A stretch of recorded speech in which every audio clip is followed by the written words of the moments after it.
నమస్కారం. N99 news కి స్వాగతం. హెడ్లైన్ చూద్దాం. విజయవాడ క్యాంపు కార్యాలయంలో పూజలు. డిప్యూటీ సీఎంగా పవన్ కళ్యాణ్ బాధ్యతల స్వీకరణ.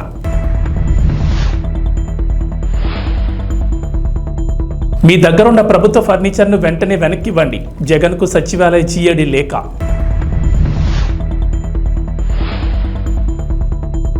హైదరాబాద్లో ఏరోస్పేస్ విడిభాగాల సంస్థ. భారీగా పెట్టుబడులు, వేల మందికి ఉపాధి. తెలంగాణకు వర్ష సూచన. వచ్చే 5 రోజులు వర్షాలే వర్షాలు. ఇటీవల జరిగిన సార్వత్రిక ఎన్నికల్లో తిరుగులేని విజయం సాధించిన జనసేన చీఫ్ పవన్ కళ్యాణ్ కొద్దిసేపటి క్రితం ఆంధ్రప్రదేశ్ ఉప ముఖ్యమంత్రిగా బాధ్యతలు స్వీకరించారు. అంతకుముందు విజయవాడలోని క్యాంపు కార్యాలయంలో ప్రత్యేక పూజలు చేశారు. డిప్యూటీ సీఎం హోదాలో పంచాయతీరాజ్, గ్రామీణాభివృద్ధి, పర్యావరణ, అటవీ, శాస్త్ర సాంకేతిక శాఖల మంత్రిగాను బాధ్యతలు స్వీకరించారు. అనంతరం పలు ఫైళ్లపై మంత్రి హోదాలో సంతకాలు చేశారు. బాధ్యతలు చేపట్టిన పవన్ కు అధికారులు, ఎమ్మెల్యేలు అభినందనలు తెలిపారు. మంత్రులు నాదెండ్ల మనోహర్, కందుల దుర్గేష్, ఎంపీ తంగళ్ల ఉదయ్ శ్రీనివాస్, ఎమ్మెల్యే వంశీకృష్ణ శ్రీనివాస్ యాదవ్, పిఠాపురం మాజీ ఎమ్మెల్యే వర్మ తదితరులు పవన్ ను కలిశారు.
ప్రకాష్, అది లైవ్ ఒకసారి చూడు.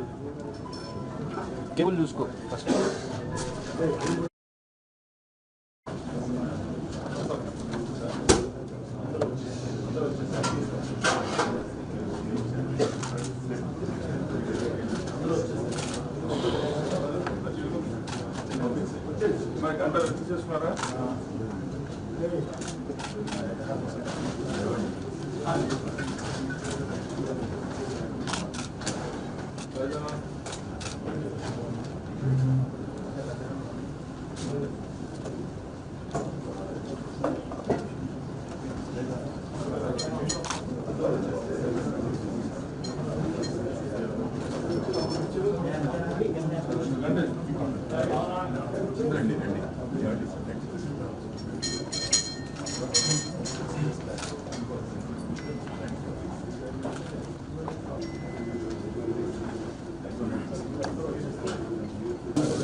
ఏపీ సార్వత్రిక ఎన్నికల్లో కూటమి విజయం తర్వాత టీడీపీ అధినేత చంద్రబాబు నాయుడు ఇమేజ్ అమాంతం పెరిగిపోయింది. అటు ఎన్డీఏ భాగస్వామిగా కేంద్రంలోనూ చంద్రబాబు కీలకంగా మారడంతో ఆయనకు తిరుగు లేకుండా పోయింది. ఇటు రాష్ట్రంతో పాటు అటు కేంద్రంలో కూడా ఆయనకు చక్రం తిప్పే అవకాశం వచ్చింది. ఈ ప్రభావం ఇప్పుడు స్టాక్ మార్కెట్లపై కూడా గట్టిగా కనిపిస్తోంది. ఏపీ చంద్రబాబు తాలూకా స్టాక్స్ ఇప్పుడు ఇన్వెస్టర్లకు హాట్ కేక్లా మారాయి. దీంతో గత 8 సెషన్లోనే వీటి ఎంక్యాప్ విలువ ఏకంగా 20,000 కోట్లు పెరిగింది. Heritage foods, KCP, the Andhra sugars, Pennar industries, NCL industries వంటి స్టాక్స్ భారీ లాభాల్లో దూసుకెళ్తున్నాయి. అటు ఇన్ఫ్రా సంబంధిత స్టాక్స్ పై కూడా స్టాక్ మార్కెట్ నిపుణులు ఆసక్తి చూపిస్తున్నారు. ఎన్నికల్లో ఓటమి పాలైన వైఎస్ జగన్మోహన్ రెడ్డి ప్రభుత్వ ఫర్నిచర్ ను ఇంకా తన ఇంట్లోనే ఉంచుకోవడంపై విమర్శలు వినిపిస్తున్న వేళ తాజాగా సచివాలయ జీఏడీ లేఖ రాసినట్లు తెలిసింది. సాధారణంగా ఎన్నికల్లో ఓటమి పాలైన తర్వాత 15 రోజుల్లో ప్రభుత్వ సామగ్రిని వెనక్కి అప్పగించాల్సి ఉంటుంది. ఈ నెల 4న ఎన్నికల ఫలితాలు రాగా నేటితో 15 రోజుల గడువు పూర్తవుతోంది. అయినప్పటికీ జగన్ నుంచి ఫర్నిచర్ అప్పగింతపై ఎలాంటి సమాచారం లేకపోవడంతో రంగంలో దిగిన జీఏడీ ఆయనకు లేఖ రాసినట్లు సమాచారం. సచివాలయ నిబంధనలు ఏం చెబుతున్నాయో కూడా లేఖలో పేర్కొన్నట్లు తెలిసింది. సీఎంఓలో ఉన్న కంప్యూటర్లు, వీడియో కాన్ఫరెన్స్ సిస్టమ్, ఇతర ఫర్నిచర్ను ఇన్వెంటరీ జాబితా ప్రకారం తమకు పంపాలని ఆ లేఖలో పేర్కొన్నారు. తమ ప్రభుత్వ హయాంలో ఋషికొండలో నిర్మించిన పర్యాటక భవనాల విషయమై వైసీపీ మాజీ మంత్రి రోజా ఎక్స్ వేదికగా స్పందించారు. ఋషికొండలో పర్యాటక శాఖ స్థలంలో పర్యాటక శాఖ భవనాలు నిర్మించడం తప్ప అని కూటమి ప్రభుత్వాన్ని ఆమె ప్రశ్నించారు. విశాఖ నగరాన్ని విశ్వనగరంగా అభివృద్ధి చేయాలనే సంకల్పంతో మా ప్రభుత్వంలో అంతర్జాతీయ ప్రమాణాలతో భవనం నిర్మించడం తప్ప వర్షానికి కారిపోయే అసెంబ్లీని, సచివాలయాన్ని కట్టిన వాళ్ళు అత్యంత నాణ్యతతో ఋషికొండలో భవనాలు నిర్మించడం చూసి ఓర్వలేకపోవడం సమంజసమేనా? 2021లోనే కేంద్ర అటవీ పర్యావరణ శాఖకు సమగ్ర వివరాలిచ్చి ఋషికొండ నిర్మాణాలు చేపట్టిన మాట వాస్తవం కాదా? 61 ఎకరాల్లో 9.88 ఎకరాల్లోనే ఈ నిర్మాణాలు చేపట్టాం. ఇందులో అక్రమం ఎక్కడుంది? విశాఖ ఖ్యాతిని ఇనుమడించేలా రాష్ట్రానికి తలమానికంగా భవనాలు నిర్మించడం కూడా నేరమేనా? ప్రపంచ పర్యాటకులను ఆకర్షించేలా 5 స్టార్ వసతులతో నిర్మాణాలు చేయడం తప్పేనా? 7 బ్లాకుల్లో ఏమేమి నిర్మాణాలు, వస్తువులు ఉంటాయో గతంలోని టెండర్ డాక్యుమెంట్లలో పొందుపరిచిన మాట వాస్తవం కాదా? హైకోర్టుకు ఈ నిర్మాణాలపై ప్రతి దశలోనూ అధికారులు నివేదిక సమర్పించిన వాస్తవం దాచేస్తే దావుతుందా? ఇన్నాడు ఇవి జగనన్న సొంత భవనాలను ప్రచారం చేసిన వాళ్ళు ఇప్పటికైనా అవి ప్రభుత్వ భవనాలను అంగీకరిస్తారా లేదా? హైదరాబాద్లో సొంతిల్లు కట్టుకున్నారని హయత్ హోటల్లో లక్షల ప్రజల డబ్బులను అద్దెగా చెల్లించిన వాళ్ళ ఈరోజు విమర్శలు చేసేదని ప్రశ్నించారు. లేక్ వ్యూ గెస్ట్ హౌస్, పాత సచివాలయం, ఎల్ బ్లాక్, హెచ్ బ్లాక్లను 40 కోట్లతో హంగులద్ది రాత్రికి రాత్రి వాటిని వదిలేసి విజయవాడ వచ్చేసిన వాళ్ళ ఈరోజు విమర్శలు చేసేది. మా జగనన్నపై, మాపైన ఎంత వ్యక్తిత్వం హననం చేసినా రాబోయే రోజుల్లో ప్రజా సమస్యలపై పోరాటంలో వైసీపీ వెన్ను చూపేది లేదు, వెనుకడుగు వేసేది లేదు. జై జగన్ అంటూ రోజా ట్వీట్ చేశారు. తెలంగాణలో ఇప్పటికే అనేక అంతర్జాతీయ సంస్థలు పెట్టుబడి పెట్టాయి. విశ్వనగరంగా అభివృద్ధి చెందుతున్న హైదరాబాద్లో పెట్టుబడి పెట్టేందుకు క్యూ కడుతున్నాయి. అమెరికాకు చెందిన ది లాక్ హీడ్ మార్టిన్ అనే సంస్థ ఇప్పటికే హైదరాబాద్ నగరం శివార్లోని ఆదిపట్లలో తమ సంస్థను నెలకొల్పింది. ఏరోస్పేస్, రక్షణ వ్యవస్థలకు సంబంధించిన విడిభాగాలను ఈ సంస్థ ఉత్పత్తి చేస్తుంది. కాగా రాష్ట్రంలో మరిన్ని పెట్టుబడి పెట్టేందుకు ఈ సంస్థ ముందుకొచ్చింది. ఈ మేరకు కంపెనీ ఇండియా హెడ్ ఫెర్నాండెస్ సహా కంపెనీ ప్రతినిధులు మంగళవారం సెక్రటరియట్లో సీఎం రేవంత్ రెడ్డితో సమావేశమయ్యారు. తెలంగాణలో మరిన్ని పెట్టుబడులు పెట్టే అంశంపై ముఖ్యమంత్రితో చర్చించారు. ఈ సంస్థ విస్తరణ పూర్తయితే 1000 మందికి ఉపాధి లభించనుంది. బీఆర్ఎస్ సర్కార్ హయాంలో ఛత్తీస్గఢ్తో జరిగిన విద్యుత్ కొనుగోలు ఒప్పందం ఇప్పుడు తెలంగాణలో హాట్ టాపిక్ గా మారింది. ఈ వ్యవహారంలో రేవంత్ రెడ్డి సర్కార్ జస్టిస్ నరసింహారెడ్డి కమిషన్ వేయగా విచారణకు మాజీ సీఎం కేసీఆర్ హాజరు కావాలని కమిషన్ నోటీసులు జారీ చేసిన విషయం తెలిసిందే. కాగా కమిషన్ విచారణపై తీవ్ర అభ్యంతరం వ్యక్తం చేసిన కేసీఆర్ కీలక ఆరోపణలు చేశారు. ఆ ఆరోపణలను తోసిపుచ్చిన అధికారులు సంచలన విషయాలను బయటపెట్టారు. తెలంగాణకు 6,000 కోట్ల నష్టం వాటిల్లిందని అధికారులు వెల్లడించారు. తెలంగాణ రాష్ట్ర విద్యుత్ నియంత్రణ మండలి పీపీఏను కూడా ఆమోదించలేదని అధికారులు కీలక విషయాలు తెలిపారు. విద్యుత్ కొనుగోళ్లపై జస్టిస్ నరసింహారెడ్డి కమిషన్ విచారణపై తీవ్ర అసహనం వ్యక్తం చేసిన కేసీఆర్ కమిషన్ చైర్మన్ను స్వచ్ఛందంగా తప్పుకోవాలని కోరారు. టీఎస్సీఆర్సీ ఆమోదించిన తర్వాతే పీపీఏ పవర్ ప్లాంట్ నిర్మాణాలు చేపట్టినట్లు 12 పేజీల లెటర్ను కేసీఆర్ విడుదల చేశారు. అయితే 2017 చివరి నాటికి ఛత్తీస్గఢ్తో పీపీఏ పూర్తి స్థాయిలో అమల్లోకి వచ్చినప్పటికీ 1000 మెగావాట్ల విద్యుత్ సరఫరా పూర్తి కాలేదని అధికారులు తెలిపారు. దీంతో తెలంగాణ మార్కెట్ నుంచి విద్యుత్తును కొనుగోలు చేయాల్సి వచ్చిందని, ఫలితంగా 2017 నుంచి 2022 మధ్య కాలంలో 2083 కోట్ల అదనపు వ్యయం అవుతుందని అధికారులు తెలిపారు. ఆయిల్ ఫామ్ అంతర పంటలు సాగు చేసే రైతులకు తెలంగాణ వ్యవసాయ శాఖ మంత్రి తుమ్మల నాగేశ్వరరావు తీపి కబురు చెప్పారు. రైతులు కంపెనీలకు సంబంధించిన 100.76 కోట్ల పెండింగ్ బకాయిలు విడుదల చేసినట్లు వెల్లడించారు. విడుదల చేసిన నిధులు 2-3 రోజుల్లో ఆయిల్ ఫామ్ తోటల నిర్వహణ, అంతర పంటలు సాగు చేసే రైతుల అకౌంట్లో జమ చేస్తామన్నారు. ఈ మేరకు ఉద్యాన శాఖ ఇప్పటికే చర్యలు ప్రారంభించిందని తెలిపారు. 2022-23 నుంచి పెండింగ్లో ఉన్న డ్రిప్ ఇరిగేషన్కు సంబంధించిన 55.36 కోట్లను కూడా తమ ప్రభుత్వం విడుదల చేసిందని మంత్రి వెల్లడించారు. ఆయిల్ ఫామ్ ఇతర పంటల్లో రైతులు అమర్చిన డ్రిప్ ఇరిగేషన్ పరికరాల కంపెనీలకు పెండింగ్ బకాయిల కింద వీటిని జమ చేయనున్నట్లు ఆయన వెల్లడించారు. 2023-24 సంవత్సరానికి గాను తెలంగాణ వ్యాప్తంగా పలు జిల్లాల్లో 59,261 ఎకరాలు కొత్తగా ఆయిల్ ఫామ్ పంటను సాగులోకి తీసుకొచ్చినట్లు మంత్రి వెల్లడించారు. పాత బకాయిలు తాజాగా విడుదల చేసిన నేపథ్యంలో 2024-25 సంవత్సరంలో ఆయిల్ ఫామ్ పంట సాగు లక్ష్యాన్ని అన్నదాతలు చేరుకునేలా వారిని ప్రోత్సహించాలని ఉద్యాన శాఖ అధికారులకు మంత్రి తుమ్మల కీలక ఆదేశాలు జారీ చేశారు. మొన్నటి వరకు పాలిటిక్స్ లో ఫైర్ బ్రాండ్ గా పేరు తెచ్చుకున్న ఆర్కే రోజా పరిస్థితి ఇప్పుడు అస్సలు బాలేదు. వైసీపీ అధికారంలో ఉన్నప్పుడు మంత్రిగా రోజా చక్రం తిప్పారు. కానీ ఇటీవల జరిగిన ఎన్నికల్లో ఆమెతో పాటు వైసీపీ కూడా ఘోరంగా పడిపోయింది. దీంతో రోజాను సోషల్ మీడియాలో దారుణంగా ట్రోల్ చేస్తున్నారు. గతంలో అసెంబ్లీలో చంద్రబాబు నాయుడు రోజా దూషించిన వీడియోలు షేర్ చేస్తూ ఆమెను బూతులు తిడుతున్నారు. ఇక టీడీపీ నేత అయితే అన్ని విధాలుగా రోజాకి సరైన బుద్ధి చెప్తామంటూ వార్నింగ్లు ఇస్తున్నారు. ఇలాంటి వేళ రోజా కీలక నిర్ణయం తీసుకున్నట్లు తెలుస్తోంది. రోజా ఓడిపోవడంతో మళ్లీ సినిమాల్లోకి రానున్నారనే వార్తలు ఈ మధ్య గట్టిగానే వినిపిస్తున్నాయి. రోజా కూడా తాను క్యారెక్టర్ రోల్స్ చేయడానికి రెడీ అంటూ తన టీం ద్వారా టాలీవుడ్లోని పలువురు దర్శకులకు సంకేతాలు పంపినట్లు టాక్ నడుస్తోంది. నిజానికి రాజకీయాల వల్ల సినిమాకి గుడ్ బై చెప్పారు. కానీ ఒకప్పుడు క్యారెక్టర్ రోల్స్తో టాలీవుడ్లో రోజా బిజీగానే ఉన్నారు. 2013లో ఆమె టాలీవుడ్కి గుడ్ బై చెప్పారు. అప్పటి నుండి ఫుల్ టైం రాజకీయాల్లో బిజీగా ఉన్నారు. కానీ బుల్లితెరపై Jabardasth, extra Jabardasth, Sridevi drama company వంటి షోలు, పలు ఫెస్టివల్ ఈవెంట్స్లో మాత్రం పాల్గొనేవారు. కానీ మంత్రి పదవి వచ్చిన తర్వాత బుల్లితెరకు కూడా బై బై చెప్పేశారు రోజా. ప్రకాశం జిల్లాలో దక్షిణ సింహాచలంగా పేరుగాంచిన పాత సింగరాయకొండ వరాహ లక్ష్మీ నరసింహస్వామి బ్రహ్మోత్సవాలు అంగరంగ వైభవంగా సాగుతున్నాయి. 3వ రోజు శ్రీదేవి భూదేవి సమేత లక్ష్మీ నరసింహస్వామి స్వయంభూ ఆంజనేయుని ప్రత్యేక పూలతో అలంకరణ చేసి వేద మంత్రాలతో పూజా కార్యక్రమాలు నిర్వహించారు. గ్రామ మూతకాపరులు స్వామివారిని సూర్యప్రభ వాహనంపై గ్రామ వీధుల్లో ఊరేగించారు. తమ ఇంటి ముందు రంగవల్లులతో అలంకరించి మంగళహారతులతో స్వామివారిని స్వాగతం పలికారు గ్రామస్తులు. ఈ కార్యక్రమానికి అధిక సంఖ్యలో భక్తులు విచ్చేసి స్వామివారిని దర్శించుకున్నారు.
పల్నాడు జిల్లా సత్తెనపల్లి నియోజకవర్గం రాజుపాలెం మండలం పెద్దనెమలి గ్రామం వద్ద ఆయిల్ ట్యాంక్ బోల్తా పడిన ఘటన బుధవారం చోటు చేసుకుంది.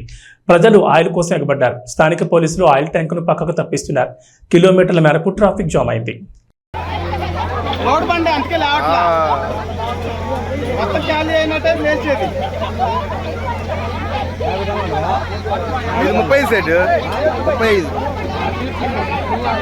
దాంట్లో మ్యాక్సిమం 10 టన్నులు పోయినాదంట. టన్ను కూడా పోయి ఉండదు, 2-3 టన్ను కూడా పోయి ఉండదు. ఏంది 10 పోయిందంట. 10 పోయిందా? ఇప్పుడు చెప్తే వెళ్ళలేదా? నయం తొందర చేసి వేసుకుంటే మనం ఏం చేస్తాం లావదా ఇప్పుడు లేస్తే ఇంకా ఎక్కువ పోద్ది నీకు ఇంకా విషయం తెలియదు లేస్తే ఎక్కువ పోద్ది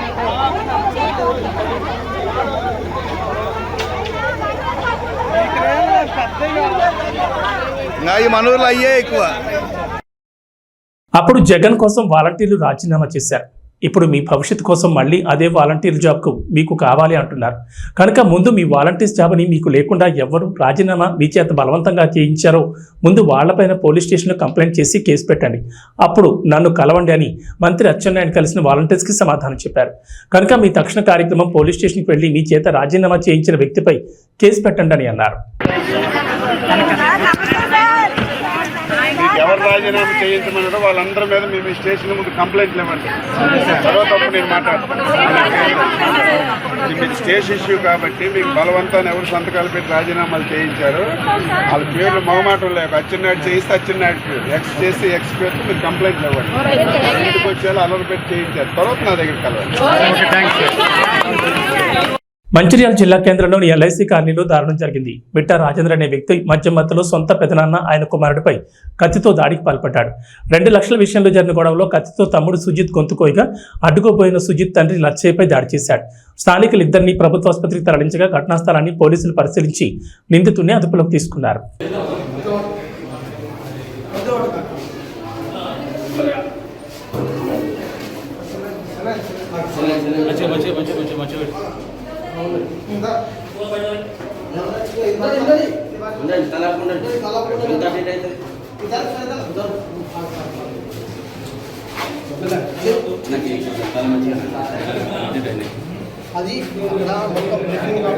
శ్రీకాకుళం జిల్లా టెక్కలి మండలం అక్కవరం గ్రామ సమీపంలోని జాతీయ రహదారిపై బుధవారం ఉదయం ఘోర రోడ్డు ప్రమాదం జరిగింది. ఆగి ఉన్న లారీని వేగంగా వచ్చిన మరో లారీ ఢీకొట్టింది. ఈ ప్రమాదంలో లారీ క్యాబిన్లో డ్రైవర్, క్లీనర్ తీవ్ర గాయాలతో చిక్కుకుని అక్కడికక్కడే మృతి చెందారు. విషయం తెలుసుకున్న పోలీసులు, హైవే సిబ్బంది ఘటనా స్థలానికి చేరుకున్నారు. క్రేన్ సహాయంతో అతి కష్టం మీద మృతదేహాలను బయటకు తీశారు.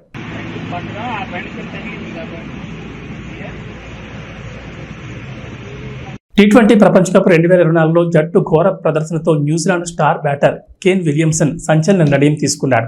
ఇప్పటికే టెస్ట్ పగ్గాలను వదిలేసిన కేన్ మామ ఇప్పుడు వైట్ బాల్ ఫార్మాట్ కెప్టెన్సీ కూడా గుడ్ బై చెప్పాడు. ఇకపై వన్డేలో T20లోనూ సారథిగా ఉండాలని ప్రకటించాడు. అంతేకాకుండా 2024-25 సీజన్కు సంబంధించి జాతీయ కాంట్రాక్ట్ నుంచి కూడా అతను వైదొలిగాడు. ఈ విషయాన్ని న్యూజిలాండ్ క్రికెట్ బోర్డు తన అధికారిక వెబ్సైట్ ద్వారా వెల్లడించింది. T20 వరల్డ్ కప్లో కివీస్ ఘోర వైఫల్యమే విలియమ్సన్ నిర్ణయానికి కారణమని తెలుస్తోంది. పొట్టి కప్ చరిత్రలో తొలిసారిగా కివీస్ తొలి రౌండ్లోనే ఇంటి ముఖం పట్టింది. దాదాపు దశాబ్దం తర్వాత సెమీఫైనల్స్ చేరలేదు. ఈ మెగా టోర్నీలో గ్రూప్ సిలో ఉన్న బ్లాక్ క్యాప్స్ తమ తొలి మ్యాచ్లో ఆఫ్ఘనిస్తాన్ చేతిలో 84 పరుల ఘోర ఓటమిని చవిచూసింది. ఆ తర్వాత వెస్టిండీస్తో జరిగిన పోరులో 13 పరుల తేడాతో పరాజయం పాలైంది. అనంతరం పసికున్నలు ఉగాండా, పపువా న్యూ గినియాతో జరిగిన మ్యాచ్ల్లో వరుసగా 9-7 వికెట్ల తేడాతో విజయం సాధించి గ్రూప్ సి టేబుల్లో 3వ స్థానంతో సరిపెట్టుకుంది. అయితే విలియమ్సన్ తీసుకున్న నిర్ణయాలు తనని రిటైర్మెంట్ వైపు అడుగులు వేసేలా చేస్తున్నట్లుగా కనిపిస్తోంది. న్యూజిలాండ్ తరపున ఆడటం గొప్ప అవకాశంగా భావిస్తుంటానని, జట్టుకు తిరిగి ఇంకా చెయ్యాలనే కోరిక తనలో ఉందని విలియమ్సన్ చెప్పాడు. అయితే ఇంకా ఆడతానని పరోక్షంగా ప్రకటించిన కేన్ మామ క్రికెట్ ప్రపంచం అవతల పరిస్థితులు మారిపోయాయని, కుటుంబంతో సమయాన్ని గడపడం తనకి ఎంతో ముఖ్యమని చెప్పాడు. T20 వరల్డ్ కప్ 2026లో బరిలోకి దిగుతారనే ప్రశ్నకు దానికి ఎంతో సమయం ఉందని, పరిస్థితులు ఎలా మారుతాయో చూద్దామని చెప్పాడు. అలాగే న్యూజిలాండ్ క్రికెట్ను ముందుకు తీసుకెళ్లడానికి ప్రయత్నిస్తూ ఉంటానని విలియమ్సన్ పేర్కొన్నాడు. ఇక వాతావరణ విషయానికి వస్తే తెలంగాణకు వాతావరణ శాఖ రెయిన్ అలర్ట్ జారీ చేసింది. వచ్చే 5 రోజులు విస్తారంగా వర్షాలు కురుస్తాయని చెప్పింది. నైరుతి రుతుపవనాలతో ద్రోణి ప్రభావంతో వర్షాలు కురుస్తాయని చెప్పారు. గంటకు 30 నుంచి 40 కిలోమీటర్ల వేగంతో ఈదురుగాలులు వీస్తాయని చెప్పారు. ఉరుములు, మెరుపులతో పాటు పిడుగులు పడే ఛాన్స్ ఉందని, ప్రజలు జాగ్రత్తగా ఉండాలని సూచించింది. ప్రస్తుతం పశ్చిమ మధ్య బంగాళాఖాతంలో ఆవర్తనం కొనసాగుతోందని చెప్పారు. సముద్ర మట్టానికి 4-5 కిలోమీటర్ల ఎత్తులో ఈ ఆవర్తనం కొనసాగుతోందని, ఆవర్తనం కారణంగా తెలంగాణతో పాటు ఏపీలోనూ విస్తారంగా వర్షాలు కురుస్తాయన్నారు. నేడు ఆసిఫాబాద్, ములుగు, కొత్తగూడెం, వరంగల్, హన్మకొండ, మంచిర్యాల, జయశంకర్, భూపాలపల్లి జిల్లాలో భారీ వర్షాలకు ఛాన్స్ ఉందన్నారు. హైదరాబాద్తో పాటు మిగిలిన జిల్లాలో ఓ మోస్తరు వర్షాలు కురిసే అవకాశం ఉన్నట్లు వెల్లడించారు. ఈ మేరకు ఆయా జిల్లాలకు వాతావరణ శాఖ అధికారులు ఎల్లో అలర్ట్ను జారీ చేశారు. ఇవి బులెటిన్ విశేషాలు. నమస్కారం.